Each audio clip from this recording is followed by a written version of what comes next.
دەم باش تەماشەوانێن gelek hêja babetê îrojî bi nav û nîşanên tundûtîjiya civakî hokar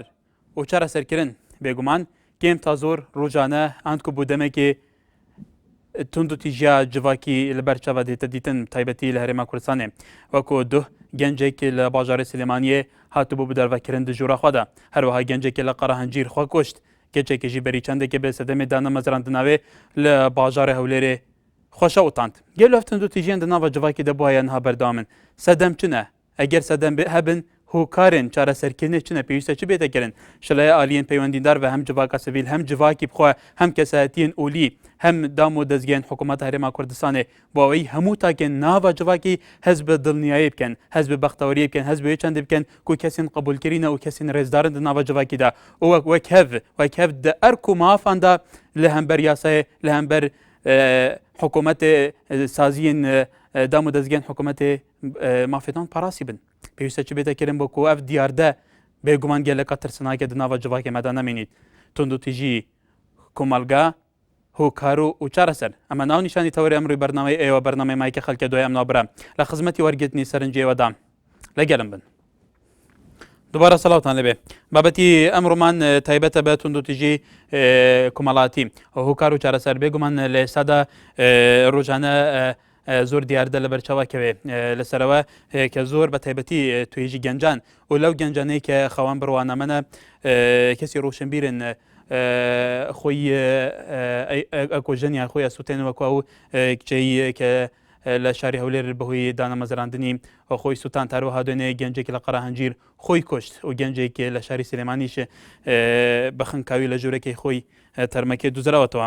ئەم هۆکارە نەبوو چ ئەگەنینەوە بینەرە بەڕێزەکان پێویستە چی بکرێت بۆی ئەم دیاردە زۆر ترسناکە لە ناو کۆمەلگای مایە چارەسەر بکرێت بە تایبەتی توێژی گەنجان کە توێژێکی زۆر زۆر گرنگە توێژێکی بنیاتنەرە توێژێکی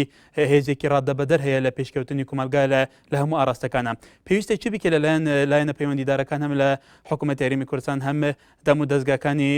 سڤیل ئەنگۆڕی خراوەکانی سڤیل هەم کۆمەلگا هەم پیا و ماقۆلەکان پیاوانی ئاینی کەسهاتیەکان ئەکادیمیەکان بۆ ئەوەی هەموو تاکیەکانی کۆمەلگا هەز بە بەختەوەری بکەن لە ناو کۆمەلگا هەز بە دڵنیای بکەن هەز بەوە بکەن کە لە بەردەم یاسایە وەکو ماف و ئەرگ وەک یەکێن خزمەتی هەمووان بکرێت هەلیکار بۆ هەمووان بدوزێتەوە وەکو پێویست ڕەوشی هەمووان بەرەو ئاراستەیەکی باش برێ بۆەوەی کۆمەلگای ئێمە کۆمەلگایەکی باش بێ لەسەر ئەمە ئەتوانن بەشداری بەرنامەکەتان نمایکی خەڵک بکەن و سەرنج و بچوونەکانتان نیشان بدەن یەکەم پەیوەندیشمان شوێنێ لە شاری سلێمانیەوە ئەم کاتەوە باش بەڵێ شوێنەخان دەستخۆشی تەوەرەکە و لە یەکەم زۆر سپاس بۆ تەوەرەکەی ئەمڕۆتان توندوتیژی بەڕاستی توندوتیژی لە هەرێمی کوردستانە زۆر زۆر بڵاوە ئەویش بەهۆی ئەوەیە یان پیا و بەرامبەر ئافرەتەکەی ئەکا توندوتیژیە مەستێکی زۆر ناشرینە لەبەر چ هۆکارێک ئەو ئافرەتە یا جاری وایە لەسەر چوونە دەرەوەیەکی بەسیط ئەو پیاوە توندوتیژی بەرامبەر ئەو ئافرەتە ئەنوێنێ بەڕاستی نازام ئەمە هۆکارەکەی بۆ حکومت ئەگەڕێنمەوە جاری واشەیە ئەو پیاوانەکە توندوتیژیەکەم بەرامبەر ئەو کەسانە خۆ ئەو کەسانە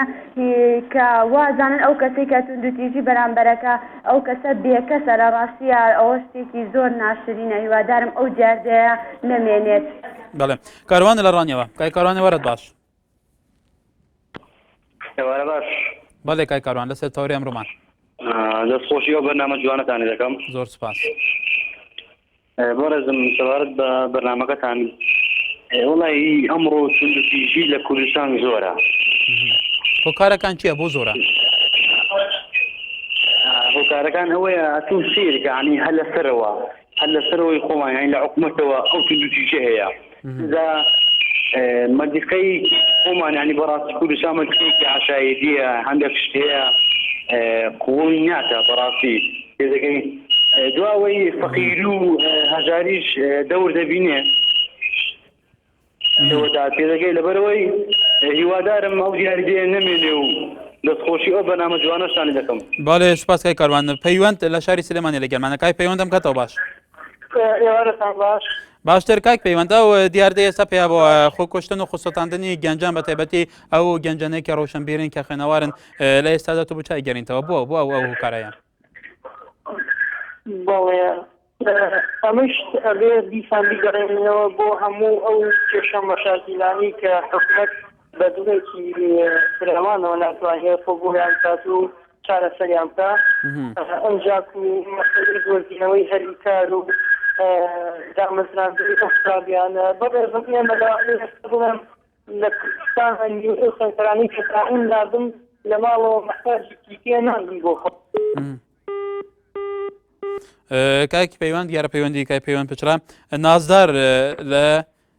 شاری سلێمانی لە هەڵەبجەوە نازدار خان فەرموو ئێوارە باش باشتر بۆ تۆ ڕاستەکەم دەستخۆشی بەرنامەکە و دەکەم بەڕاستی لەژێر خۆیەتی شتێکی جوانە بژاردەوە زۆر سپاس فەرموو من هۆکاری توندوتیژی لە هەرێمی کوردستان توندوتیژی کۆمەڵایەتی بەعام هەموو جۆرە توندوتیژیەک لە ناوچەکانی کۆمەلگا گەڕەمە بۆ کرانەوە بێسەروبەری کە لە هەرێمی کوردستانە ئەم ساڵانەی دوای ڕوویاوە بە تایبەتی هۆکاری مۆبایل ئینتەرنێت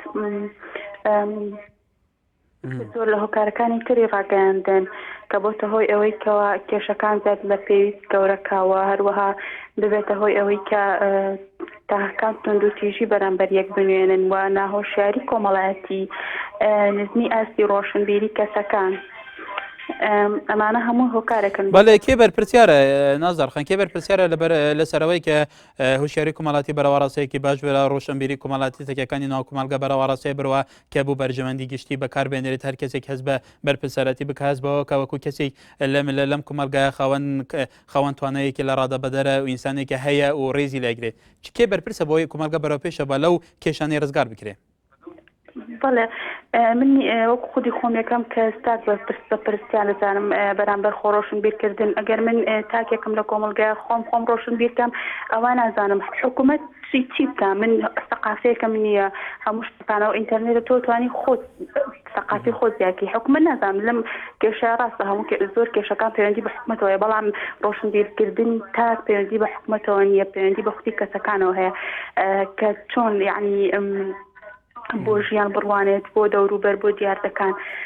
حکوومەت لەم کاتەیە تەنها ئەوەی لەسرە شتەکان بۆ من دابین کات سزا و پاداشتەکەی دیاریکە بەڵێ ئازاد لە سەنگێ سەرەوە لە گەلمانە کاک ئازادم کاتەوە باش کاکەم کاتت باش هەموو کاتێ فەرموو لەسەر تەوری ئەمڕۆمان ئەوە دەستخۆشی بەرنامەکە لێ دەکەم بەڵێ بەنسبەتی بەرنامەکەتەوە کە دەبینی سەرەتا بۆ کۆمەلگەی خێزانی کۆمەلگەی خۆمان بە کۆمەلگەیەکی مەدەنی فێر نەکراوە دەبینی کێشەکان سەرەڵدانیان لە گەورەی خێزانەکەیەوە جا تێک نەگەیشتن لە نێوان ژنومێر کە تێک ناگەن کۆمەڵی کێشە و گرفت بۆ ئەولادەکانیان مەجێ دەمێنێ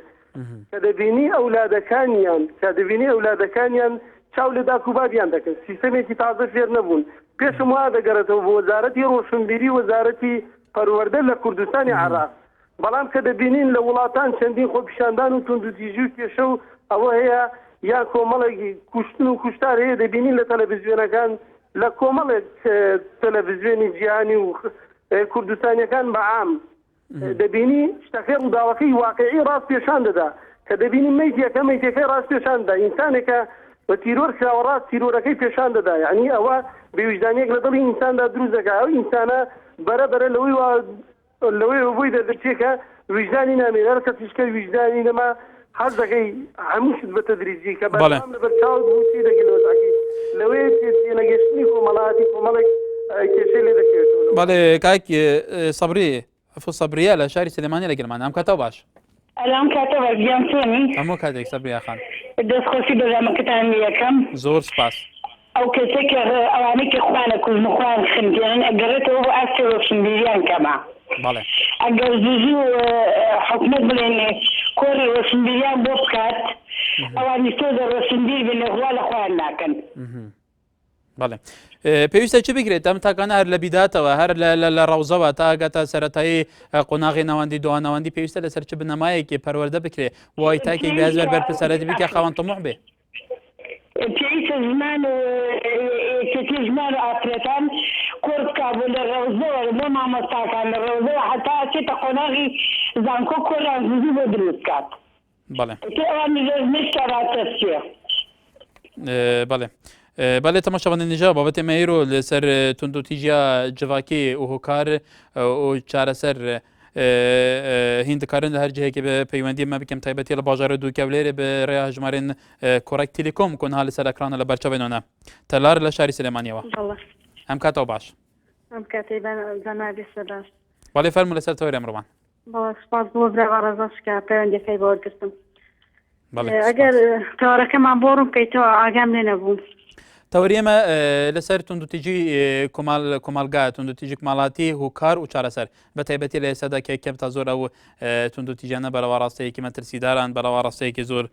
تەشەیان کردووە فەرموو بەڵێ بەڕاستی ئێمە ئافرەتانمان گەنجانمان یعنی هۆکاری سەرێکی خۆیانن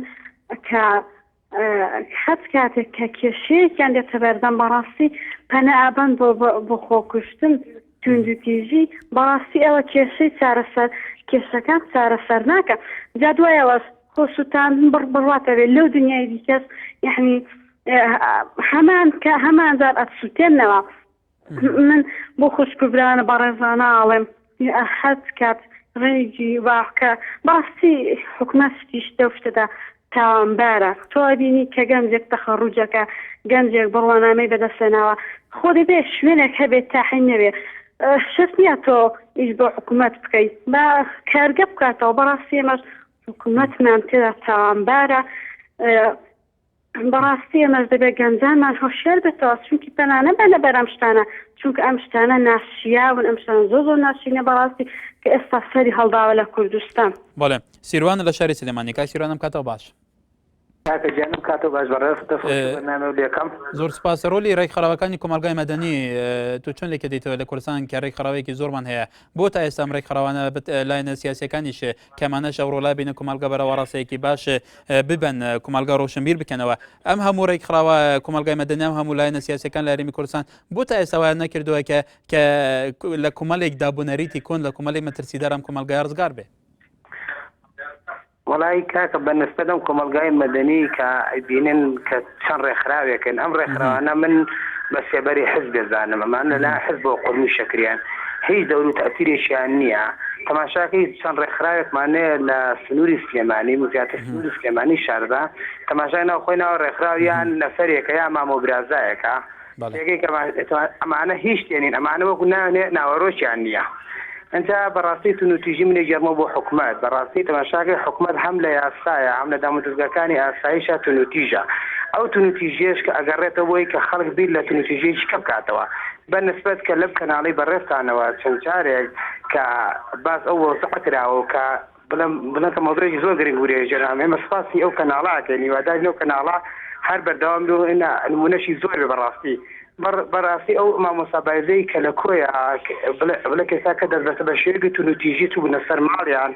ئەی تەماشاکەی دوو کوڕی لە خوێندن بووە بەهۆی ئەوەی کە لە باوکی کەوا سجنە بەڕاستەکەی و دادگا کە چاو لەو دادگایە کات کە بڵێ چاوڵێک کە چەند تونوتیژە تەماشاکەی بە وتەی شخصێک دوێتی بەغەرە شخصی ژیرا لە خوێندنەوەتە دادگاییەکان نە هیچ شتێکی لەگە ئەی ئەمە تونوتیژی نییە لە سلێمان و لە کۆی باڵبەستێکن ئەی بەر لە بەغە ئەڵێ ئەمە شارە یان تونوتیژینێ بەرامبەر عشرەتی و عشرەتی مراودەلی ئەکری ئەنە لە حکمی کوردستان محرومیانکەن تەماشاکە تونوتیژی بەرامبەر عشرەتێک ئەکرێ کە ئەم کام عشرەتە نەرمودیانە بەڵێ کاک سیروان عشرەتێکە بەڵێ بەڵێ سەرنجەکان گەیشتن ڕەفیق لە داقۆقەوە کاک ڕەفیق ئەم کاتەوە باش بەڵێ ژیانت باش بەڵێ فەرموو قوربان فەرمووت باقی بێ هۆی ئەو کوشتن و خۆشپاندنە لە هەرێمی کوردستانە ئەبێ ئێمە زۆر ودابین و لێکی لێنەوە کە حکوومەتی هەرێم ئەو بەرپرسانەی دانەوە لە شار و شارۆچکەکانە خزمایەتیان خسۆتە سەر کوردایەتی نەک حزبایەتی سەر حزبایەتی خستیانەتە سەر کوردایەتیش ئەو مناڵی فەقیر و هەژار و لێ قەومانە هیچ دەرەتانیشیان نامێنێ مەجبورن ئەگەن بە وڵاتە کەش کارێکی ناشرینیشە خۆشتانن و خۆکوشتن بەڵام بێتە پلاستیک سپاس کاک ڕەفیق بینە ڕەبارەتەکان ئەوەی ئێوە بینن ئەوەی دوێنێ کە گەنجێک لە شاری سلێمانی لە شقەی خۆیەوە بە دوزرایەوە ئەن لە سێدارات درابوو و هەردووی دەستی لە دواوە بەسرا بووتەوە ئەمێنێ ئێوە بینین ئێستا ئەو گەنجەیە کەیەکێکە لە هۆکارەکانی تونند و تیژی کومەڵاتی بۆ ئەم تونند و تیژە لە کۆمەلگایمایەکە گەنجێک کە تەمەنی لە تەمەنی لاوێتی خۆدا بوو 24 ساڵ بۆ بەم شێوەیە دەڕندانە بەست لە سێدارا درێ لە ژوورەکەی خۆیەوە ئەمە بوو هەیە بۆ ئەم عقلیەتەوە ئەم تێگەشتنە لەلایەن هەندێک لە تاکەکانی کومەلگای ئێمەماوە کە بێگومان زۆر ترسناکە بەڵێ لیزامان لەگەلە لە شاری سلێمانی ئەم کاتەوە باش بەڵێ لیزاخان فەرموو بەڵێ پێمان بێتەوە نامەکەتان لەسەر تونند و تیژیە بەڵێ بەشێکی گشتی تونند و تیژیە گەرێتەوە بۆی کە خەڵک زیات لەسەر عەسابە یان پێشتر کەسانێکان بڵێن ئێستا من دایک و باوکم لە مناڵیە دایک و باوکیان لەگەڵیانە چۆن بوو تونند و تیژی لەو کاتەیە چۆن بووە لەوانەیە لە هەمان کاتە ئێستا ئەوانیشێ وەکو پێش و خۆیان بیرکەنەوە کە چۆن بوو لەگەڵیان بەخۆتۆڕەیی ناخی خۆیان بۆ دەربین کاربەری چوادەورەکەیان بن ئەو دێسەی بینین چەندین کەس هەیە باوک کوڕی خۆی کوژیان کچی خۆی کوژێ یعنی بەشێکی کەکە مناڵەکان باوکو دایک و کەس و کاری خۆیان نەکوژنیان هاوڕێ خۆی کوژێ ئەمە ئەگەرێتەوە بووی کە ڕق و تینی ناخی دڵیان بە کوشتنی بەرامبەرەکان یان بە ئازادانی بەرامبەرەکان ئاسوودەیان دەکات بەڵێ بینەرە بەرێزەکان بێگومان ئینسان ڕێزێکی زۆری هەیە ئینسان بەڕاستی شایستی ئەوەیە زۆر ڕێز لە یەکتر بگرن ینی چۆن هەندێک کەس هەیە و چه عقلیەتێکە و چ تێگەشتنێکە ئەو چه فەلسفە و ئاراستەیەکی کە میسانەها بدا کەسی بەرامبەرێکی خۆی گۆڵە باران بکان بخن کێنریان بیکوژێ بە تایبەتی پێشەندێک هەر لە شاری سلێمانی گەنجێکی دایک و باو و خوشکی خۆی کوشتە ئەم دیاردەیە لەگەڵێکشن هەیە لە شاری دهۆک لە شاری هەولێر لە کوردستان کەم تا زۆر بەربڵاوە بۆ ئەم دیاردەیە و کارەکانی چارەسەرکردنی چییە ئەدریسمان لەگەلە لە قەڵات زێ کاکە دریس ئەم کاتەوە باش ئەو کاتەوە باش بەڕێزم بەڵێ کاکە دریس دەستخۆشی بەرنامەکە و لێ یەکەم زۆر سپاس وەڵا برای بەڕێزم ئەو گەنجەی کە ئەو ئافرەتە لە هەولێر بەداخ و پەژارێکی زۆرەوە یعنی دڵی هەموو گەنجان دڵی هەموو کوردێکی هەژان بەڕاستی ئەوەی سلێمانیش ئەو گەنجەش بەس ئێمە یعنی لە تەماشا ناکەین کە لە ئاستێکدا بڕوانین کە لە دوای خۆمانەوە بڕوانین بەڵام ئێمە وەکو گەنجان سیر دەکەین تەماشا دەکەین لە ئاست بەرزی یعنی لە ئاستی سەر و خۆمانەوە دەڕوانین بۆیە هەندێک گرفت هەیە خەلەلیش لە خۆمانەوە هەیە ئێستا من طرفداری حکومەتم هینی بڵێن لایانی ئۆپۆزیۆن ئینسان لە دنیادا هەندێک شتێک کە حەقبێژ بێت خۆشە بڵێن ئێمە هەموو شتێک ڕێزم هەیە بۆ ڕابۆچونانەی کە ئەو بەڕێزانە کە قسەیان کرد تێدەگەی بەڕێزم بەڵام هەندێک شتەیە ئێمە دەبێت درچی پێ بکەین هەموو شتێک نەخینە پاڵ حکومەتەوە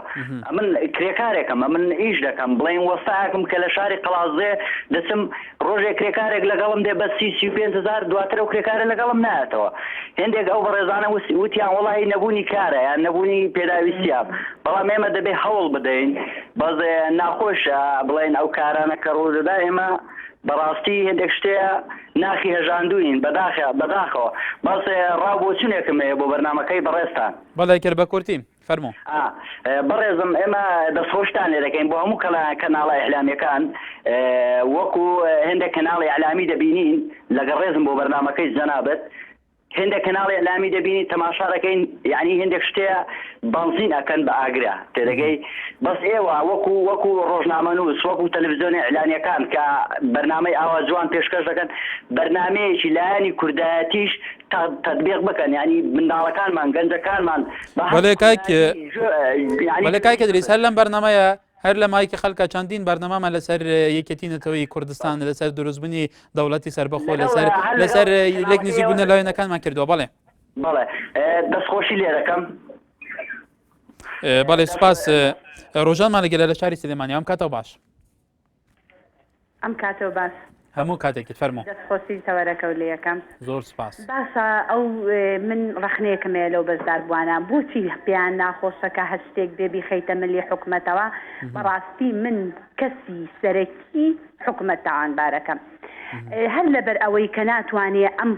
بژێوی ئەم خەڵکە دابین کات خەڵک بێمەعیشە تا خەڵک نەبووە باشە بۆ نابینین ڕۆژانە دەوڵەمەنێک خۆی کوژێ یان خۆی پسووتێنێ یان خۆی بخنکێنێ هەمووی ئەگەڕێتەوە بۆ نەبوونی و داماوی ئێستا بۆ نمونە ئەو بەنازە ئەگەر مەعیشەت بەڵێ ڕۆژان خان پێت وایە ئەگەر گەنجێک کاری دەست نەکەوت ئەگەر گەنجێک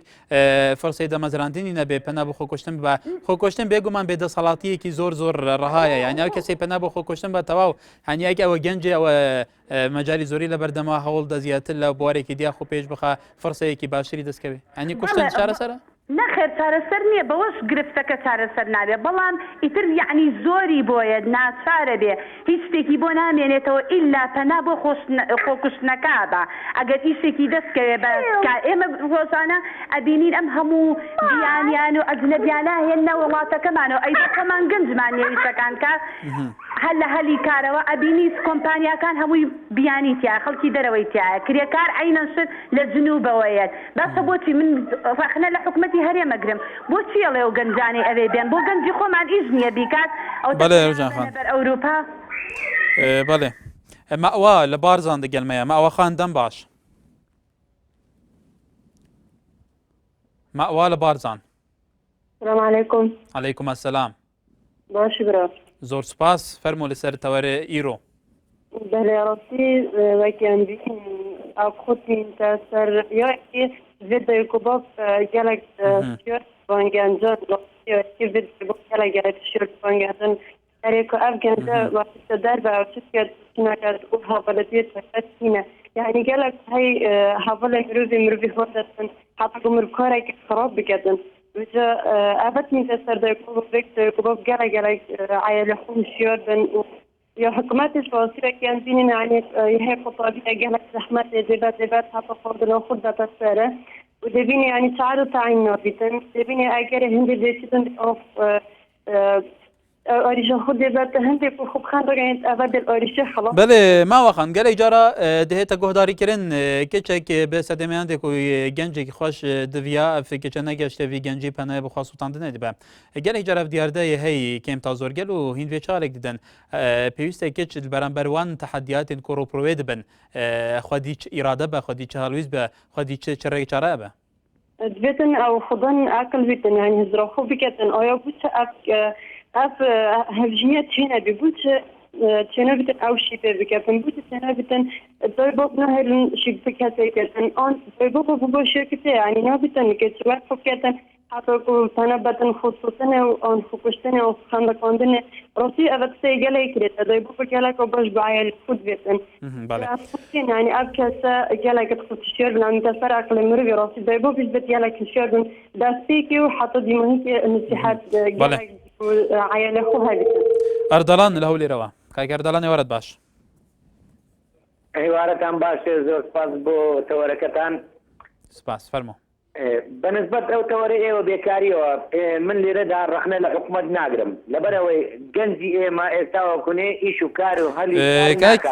كاي أردلان بوبر توري ما لسر تندو تيجي كمالاتية تندو تيجي كمالاتي لسه أو تندو تيجي بلا بو توا جنج خويا سوتين ري خويا كوجي بو يعني ما توچون لك ديتو فرمو. بله جنز استوى كوني خوي دستيني متماني بخوينيا أو إرادة خوينيا بيوست جنز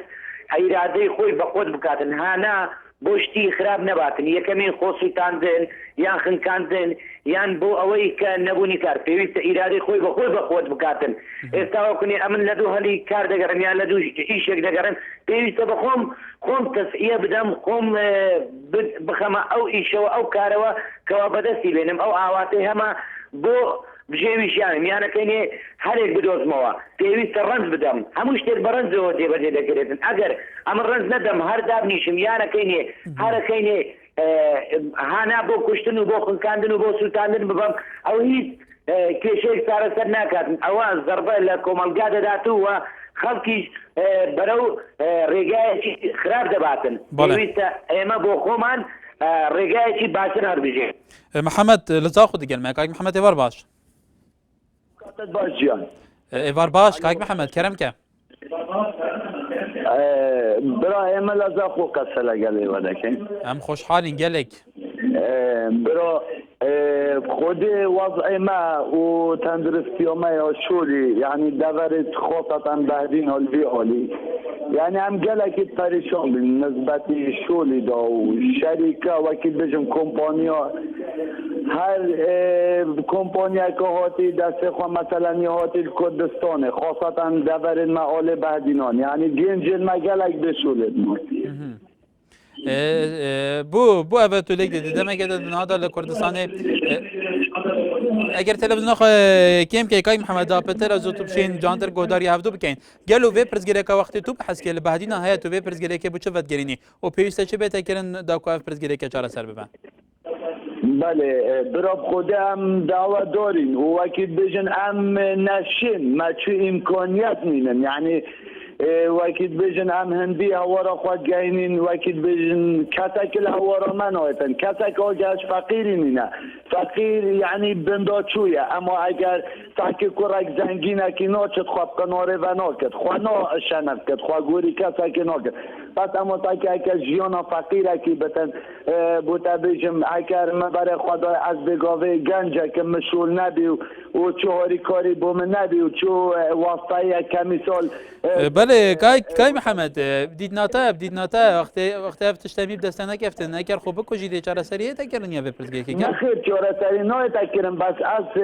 بینم وقتی من برای خدا یعنی که چهاری کاری از بوم نید کرن از مجبورم یعنی چه نسبت حکومت ما کردستانه و چه غیر اشکال و حکم من برای خدا هر کسی که بوده سر شولکی و کارکی و دست کمپانیا دو هم شباب و گنج مثلا هم بگاه باطالین یعنی از بجم تا بلکه هیده از 200-300 هزار نینم بله کاک محمد سپاس بو پیوندیات تماشاوان نیجا پشتی و نابره لسر همان بابت جاردن از ده خدمت وادما دیگل مبن بله لسر همان بابت احمد مالگره لسورانا و کاک احمد وارد باش الو السلام علیکم ایوار باش رو سپاس علیکم السلام کانال NRT یعنی زور هیوا منطقه اما فقیرکان اما هجارکان براستی زور گشت بینیم بم کاناله انشاءالله لرگای ام کاناله و یعنی گنجکان و فقیرکان دتوانن آسوه که گشت ببینن بگومان کانال ویا و همجی گلک خوشحالین که او خدمت هم دکین بدل و بیت کاک احمد لسر تواری ایرو فرما براستی زور دستخوشی لرگبری ام کاناله دکن یعنی زور انسان که تگشت بوده که توانی ام کانالات دابنی که در دیگه کاناله لسر آسی همون سپاس بناوه ریوبری و همو خباتکارین NRT گلک سپاس بو هستیتا بله کرم زور سپاس ام تواره یعنی ام بابتی که تندو تجی تده تندو تجی لچه درسته بید لفقیری لهجاری لنداری هر کسی که نبید کاتک اما بندفی رژیم صدام بود اما فقیر و هجار بود چی من کرد شورش من کرد یعنی اما لدی رژیم صدام که ظلم لی اما دگر شورش من کرد دوای ماف من کرد خومم بکشتن داد بابو با پیرکان من استاش اما فقیرین اما هجارین اما خیندوارین به ایشین چی دکن؟ اگر نتوانین تشتک بکن شورشک بکن خون دکشین کار فقیر دولت کلن دولت وقت سری انسانه سر اگر دولت فکری باش نبید پروژه باش درشخایانی نبید یعنی پیلانی نبید بود یعنی بو مملکت آخر لشکه هموی بخوی لناو دچید انسان اگر فکری باش نبید چاره سری باش داننید لشکه بخوی لناو دچید یعنی لشکه وجه ملته لشکه وجه ملته که دبی انسان فکری لسر دا فکری باش بکد بو لشکه هموی دگرده و همو امتون نتیجه دگرده بو سر او سر دبی چاوز بکرید دبی قجی لی بدد او سر دبی جون قجی لی بدد باوی که بس وقت سرباز اگه بتوانید خدمتی ملتی خود بکد بله که قجی درێژی ناتوانانی خدمتی ملتی خود بکد بله کاک احمد سپاس بزانیاری انت کاک محمد لرانیا لگل من کاک محمد هم کتا باش بله سلام کاک احمد لسورانا و اما بواوی گرین تو که حکومت اخوان پلان و استراتیجی کی درێژ خیانی تکمنیه که جیرخانی آبوری جیرخانی کمالاتی هریمی کردستان بشی کی پتا و دابر جیتا و همو اتاک کانی کمالگا حزب بختوری بکن تو اما چون لک دیتا فرمو والله اذا شلون لك بدموا يعني حكومه هيش بلانه كينيا عندما من جنزك متى يستبين جيانا شنو دي بخد دابيني بكي يعني خانون يشتجيبون دي بخد دابيني كي حد شي شتنيتي يعني براسي بيزاري له حكمتي يعني من ناس انا مجنزك متشي يعني بوت ما دام حكمتي حكمنا باو بو ملات يعني باو كي سرخوش بو ملتكي يعني دري مشروع بقوات شون بعد غير الميلة أوخينا ما هو يعني دبي خانو بخد دابيني جنة بخد دابيني إيش جيانا بخد دابيني أنا بمري لبسان كسك أور لنا توا کەواتە تامە بەهۆ کارە بینی بۆی خەڵک بەرەوە ڕاستەیەکی تونند و تیژی بڕوا کۆمەلگا ئێمە گەنجەکان خۆی بکۆژن خۆی بخۆن کێرە ئەمە بە چارەسەرە بینی نۆڵە بە چارەسەری هەنابینم بەس ئەو باڵەکەی بەسووی ئەو سەرکردانەیە عالی لە دەربەندی خانەوە لەگەڵمانە کاکە لێم کاتەوە باش قوربانجان دەستخۆشیتان لێکەم کە هەموو شتێک ڕوو ئەدا ئێوە تەوەرێکی وەرێکە خەم بەڕاستی ئێوە لە دڵی خەڵکە سپاس هیوادارم هەمیشە ئاوا لە دڵی خەڵکا بن هیوادارم تنوتیژی نەبێ داواش ئەەکەم لە بەڕێز مەسعود بەردانی چۆن لەسەر بواری نەوت و غاز ئەڕوا لە بەغا زەخت دروستەکە داوای لێ ئەەکەم وەکو هاوڵاتیەک ئەگەر بێ سیقەی خۆی لای شەعب نەدۆرێنێ داوای لێ ئەەکەم لەسەر مادەی 140 چۆنە متەنازعەکانیش ئاوا تون لێیان خۆش نەبێ و هیچ سیقەشیان پێ نەکات مدە دابنێن بەڵێ دەستخۆشیش لە ئێوە ئەەکەم بەڵێ کاکەلی زۆر سپاس دیدار دگەلمەیە لە باسەرمان کاک دیدار دەم باش ئەو کاتت باش بەڕێز هەموو کاتێکت مەمنونی سپاسەکەین ئەوە پرسیارێکم بۆ لە سەوتەوەرەی بیبرای بڕێ بەڵێ ئەوە لە سەربواری پێشمەرگە نازانم هیچ بەناوەستاندا نەناوە کاک دیدار لە سەرباری پێشمەرە تایبەت لە سەرڕاوشی پێشمەرگە چەندین بەرنامەمان کردووە ئەگەر تۆ بینەری بەرنامەکەمان بی پێشتر چەندین تەوەرمان تایبەت کردووە لەسەر ژیان و ژیار و گوزارانی پێشمەرگەکان هێزەکانی ناوخۆ پۆلیس لە هەرێمی کوردستاندا بەڵێ ئێستا شەتوانی سەرنجەکانی خۆت لەسەر ئەوەی کە تۆ حەزەکەی قسە بکەی فەرموو بەخۆی سەرنجەکانم هەر ئەوەندێ یعنی زیاتر ئەوە لە دەڕۆژان متابعەت بەرنامەکەم کردیە بەس جملە نەبووە داوای لێبر نەکەم لەوانەیە باشیان کردووە بەس زۆر زیاتر تەلەفۆن کردیا شەبەکەکانم مەشغوڵ بووە بەس پرسیارێکم هەیە لە بواری پێشمەرگە هەر دەرێن ئاز زیاد دەبێ زیاد نابێ زیاد دەبێ زیاد نابێ ئێوە وەکو بەرنامەیەک ناتوان چاپێکەکەتن لەبەر ئەو کەسانە بکەن لە کەناڵێک ئایا ئەوە چەندەمین جارە باسی ئەو بودجەی دەکەن زیاد دەبێ زیاد نابێ زیاتر ئەوە لە 5 ساڵە بە چاوەڕانی ئەو بەڵێ کای دیدار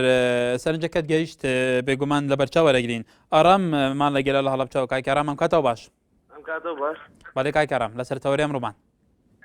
ئەم کاتەوە باش دەستخۆشی بەرنامەکە لێ یەکەم زۆر سپاس وەڵای ئێمە وەکو ئەو حادیسەیە کە دوێنێ لە شاری سلێمانی لە شوەکانی قالاوە ڕوویە بەڵێ بەڕاستی کارەساتێکی ناخۆشە بەسەر گەنجان بەڵێ بەس ئەوەش هۆکاری تایبەتی خۆی هەیە وانە کە شتێکە بێ بۆ من و تۆ توش نابین یا خاستنەوە گەنجەکە بینین بەتەنیاوە یەکێک بووە لە ئینەکان لە قەرهەنگیریش گەنجی خۆکی خۆی کۆشت لە شاری هەولێر کچێک دەرچووی زانکۆی لەبەر هۆی دانەمەزراوە خۆی سوتاندە مەکەم تا زۆر لە شارەکانە ئەم دیاردە هەیە بۆ بۆ ئەم دیاردە بنبەر ناکرێت هۆکارەکان چییە و چارەسەرکردنی چیە هۆکاری تایبەتی خۆی هەیە بەس ژیان لەوەش خۆشەویسترە ئێستا بۆ لەمنەوە تا پێشکەوتوانەی کە هەیە لە دنیاە ئێمە چەنەها وڵاتی پێشکەوتووە لە دنیا بۆ منە وڵاتی وەکو ئەمریکا وانە چەنەها کەس هەیە کە لا نەشینێتی بژین لەناو کارتۆنێک لەسەر جادەکان ناخەوێت پێویستە گەنج هەوڵ باد لەبەر ئەوەی کە ژیان خۆشەویستە و ژیانی لە پێشە نەک بۆ شێوەیە کۆتایی بە ژیانی خۆ بێنی بەڵێ وانە هەچۆنێ بە ئینسان نابێت لە دنیاە بەڵێ بەڵێ بینەرە بەرزەکان ئاوات قەرەداغی ئەڵێ ئەگەر تاکەکانی کۆمەلگا تێر و تەسەل بن هیچیان کەم نەبێت تونند و تیژیش تێدا ڕوونادات هەروەها شاخەوان شوانی ئەڵێ هۆکاری یەکەمی نزمی ئاستی هوشیاری تاکەکانی ئەم کۆمەلگایە و هۆکاری دووەمە و سیستەمی تونند و تیژی کە بە درێژایی مێژووی گەلی کورد تووشی بووە بەدەستی ڕژێمەکانی عێراق بینیویەتی هەروەسا یاد تەها ئەڵەیە کێشەی حەزبەکان بە پلەی ئێکەم هۆکارە دواتر خێزانی کوردی بەگشتی ناتەندروستە باوکان و دایکانی ئێمە لە ڕووی ڕۆشنبیری زۆر لاوازن بە بەراورد بە دایک و باوکانی کۆمەڵگای غەربی بەڵێ ڕێباسمان لەگەلە لە سەرمان تەوەر کاک ڕێباس لە شاری سلێمانیە وەرت باش کاک ڕێباس ئالۆ بەڵێ کاک ڕێباس کاک شاڵاو گەلێک خۆشحاڵین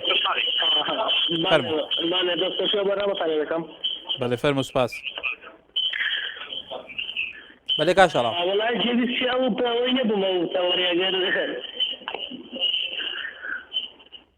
بەڵێ دەرم جلیسیەوە کەم متەوەرەکەتان بەڕاستی من بە کێشەی بەزایتان ئەگەرەکەم ئەگەر دوارێک نەبێت من باشە لە دەنگی توی ناگەمانیام تەوەرە تو چۆن لێکە دیتەوە ئەمڕۆ دەستنی شامانکردەکە لە توزێکی دەنگی تاوزێتر بێ بەقڕات جلیسی تەوەرەکە نەبووە من بەڵێ کاک شاڵاو تەوەری ئێمە لەسەر تونند و تیژی کومەڵاتی هەوکار و چارەسەر هۆکار و چارەسەر وڵی هۆکارەکەی بەڕاستی ینی ئێستا گەنج ئافرەتا خۆیان دەبن ینی هانا بۆ سووتان و بۆ خۆ کوشتن بۆشتان ئەمە هۆکارەکەی بەڕاستی بۆ حکوومەت دەگەڕێنەوە حکوومەت بەرپرسیارە لەو شتانە یعنی دەبێ حکوومەت ئاگاداری ئەو گەنجان بی بەڕاستی يعني جنب ليس او افراد كفوز على هولد يعني بس توصل للقيمان فقير عندنا مذاك خوي براسي هو كان لك صار سري بس يخوبا بس ثاني يعني خوي لنا شيء براسي يعني الشرع يعني برزنيه براسي بله دانا ما لقى له كم مالوا كاي دانا كاتو باش الو بله كاي دانا دڵەکەم لەسەر تەوەرەکەت بەڵێ لەسەر تەوەرەکەت وەڵام من هەمووی ئەبرمە باڵای حکوومەت پێشە مشتە حکوومەت بۆ لەبەرەوەی حکوومەتەکە ئێمە بەس بیر لە حیزبەکەی خۆی حیزبەکانی خۆیانەکەن ئەو دوو مافیا بەس بیر لە بەرژەوەندی خۆیانەکەنەوە هیچ کاتێک بیر لە بەرژەوەندی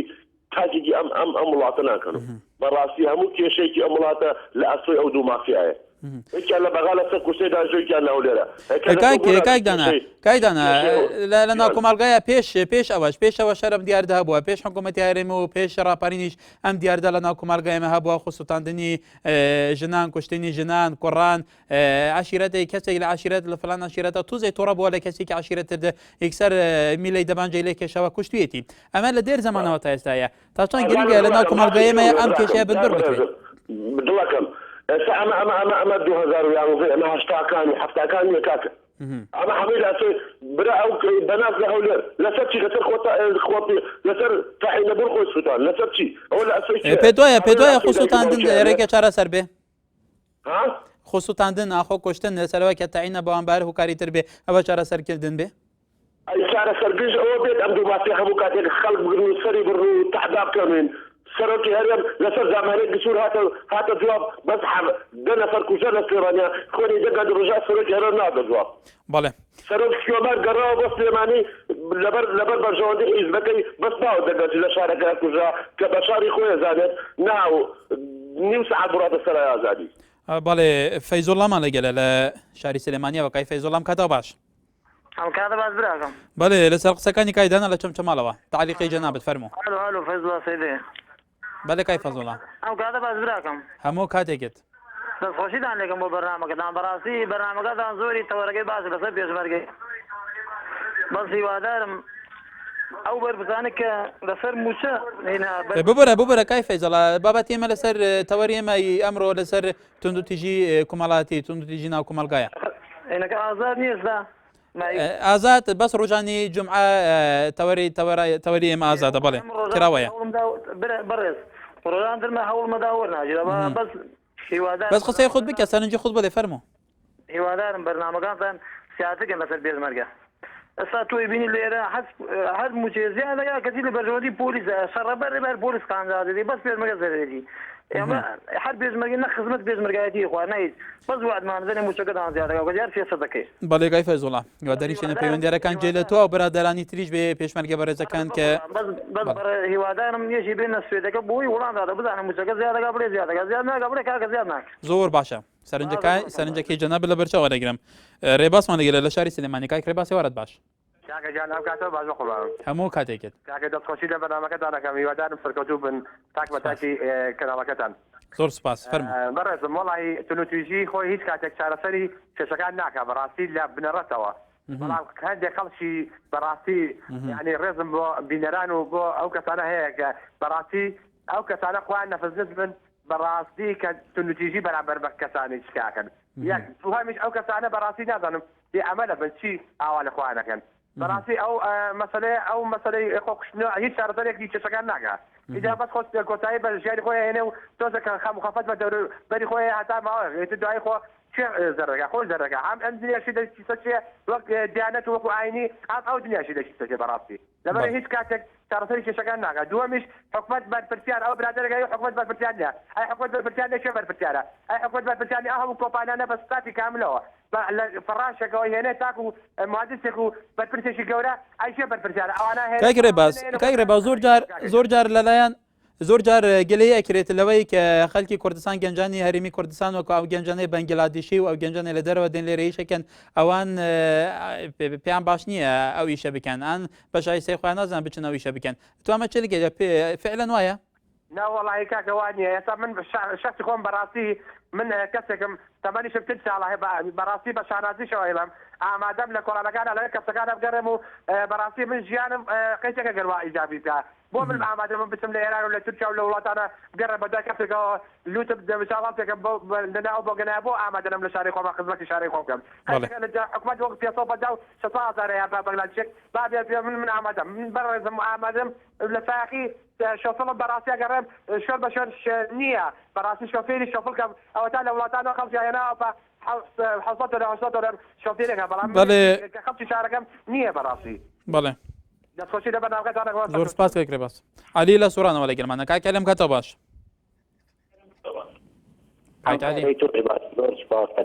بەڵێ بەڵێ کاک علی فەرموو بەڵێ بەنسبەت ئەو تەوەرەی خۆ سووتاندن و خۆ کوشتن و والله خەڵکەنە حەقی نییە خۆی بکوژی خۆی بسووتنی بەس غەڵەتن هەر کەسێک لەسەر دامەزراندن و لەسەر هەر ئیشێکی هەبی لە حکومەتی خۆی بسووتنی لەوەی غەڵەتە بەس دەبی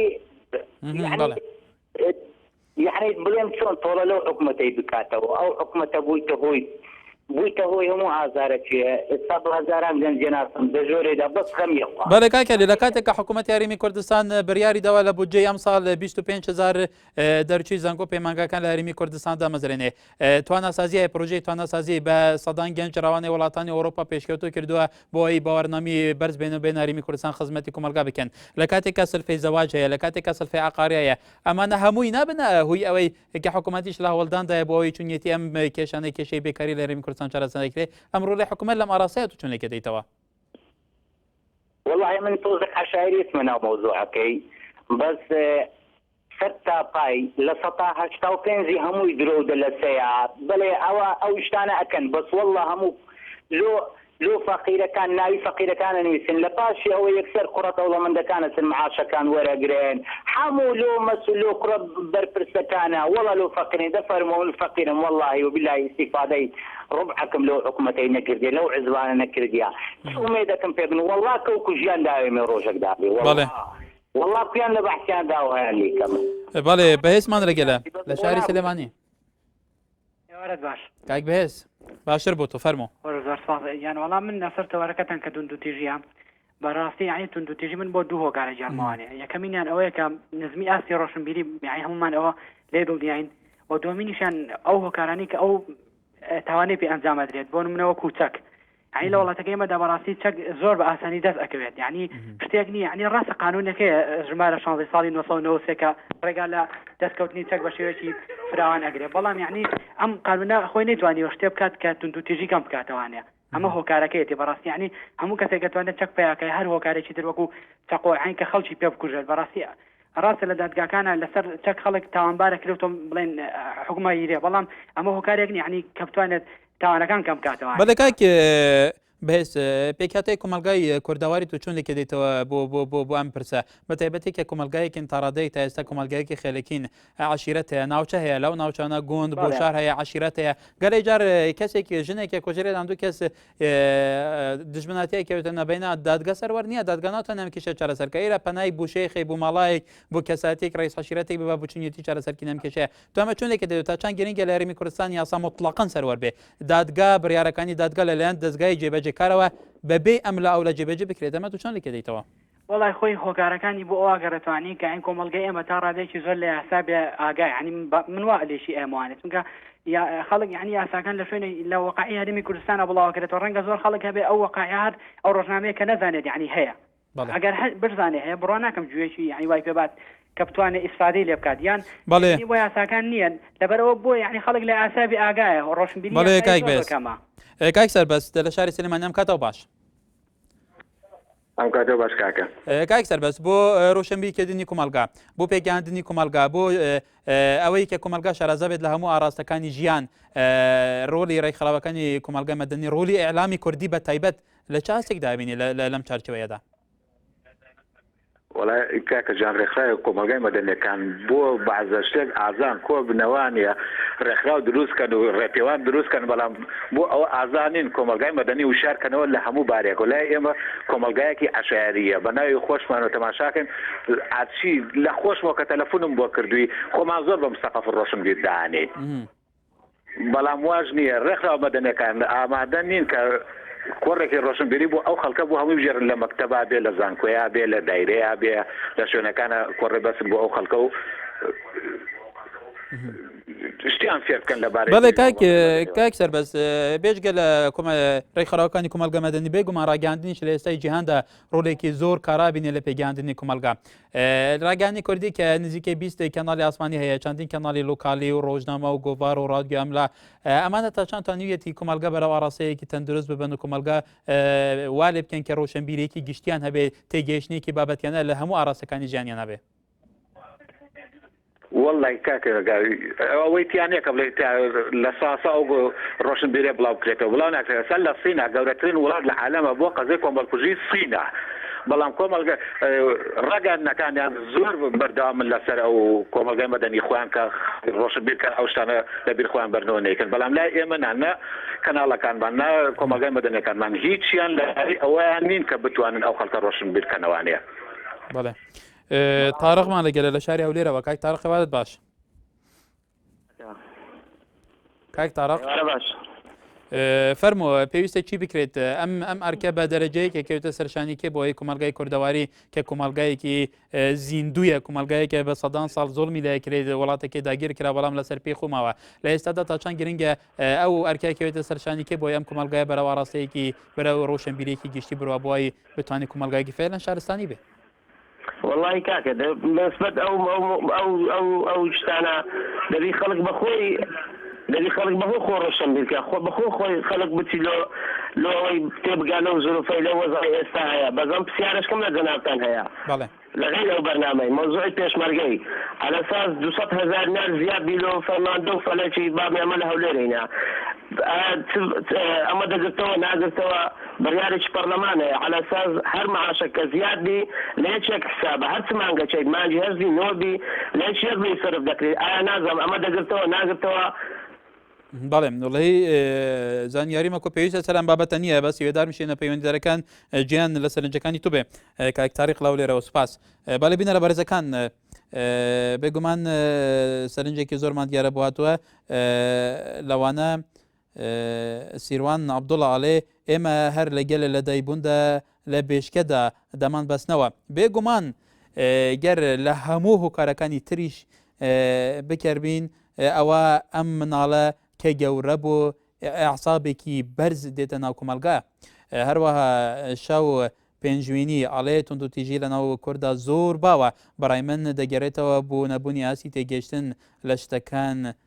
هەروەها هێمن ساڵار ئاڵێ توندوتیژی کۆمەلگا پێویستە بە ئاستی هوشیاری کۆمەلگاوە چارەسەرکردنی ئەم کێشەیە میدیەکان ئەتوانن بیکەن لە ڕێگەی بڵاوکردنەوەی ڕێکلامی کۆمەڵایەتی هەروەها ئالی هاوڕامی ئاڵێ زۆر سوپاس کاکەلی بۆ هەستی تۆ ئەڵێ بە بچوونی من توندوتیژی هۆکارەکانی زۆرن بەڵام هۆکاری سەرەکی ئەوەیە کە دوورکەوتنەوەیە لە بەها جوانەکانی ئاینی ئیسلام و پەیڕە و نەکردنی بەڵێ هەروەها قەنارەکە دیارەمنەوەیە هەروە سارا ئەنکێ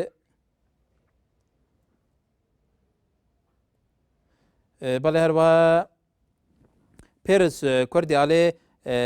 من فەر دزانی کو لەسەر ڤیتەوەری بە کورتی چەند وشەیەکە بنویسم لەسەر دەرچوونێ نزانکۆی پەیمانگەهان نەها کێشەیەکمە هەیە ئەف دامەزراندنا ڤان قوتەبیان من ez بۆ حکومەتێ دەبێژم ئەگەر هون نەها vê کێشە ئەف کێشە بە چی بکەین بۆ ئەو کۆ داهاتیدا ji ber ku sal bû sal rêza van derçan pêtir dibe û ça bête çareserkirin bînerên biromet bi vê kêj hatme dawiya tewereyî û yê bernameya bername mayekê xelekî bîdarin bi dilê we bît û ku pêwîst med xizmeta we da bît gelek spas bû we ku aya niha bînerên me bûn spas bu afkarê me li pişka kontrolê kameramanan heya sibehî babetî gerim teref karê me şu an hadir di xizmeta we da bît êvar baş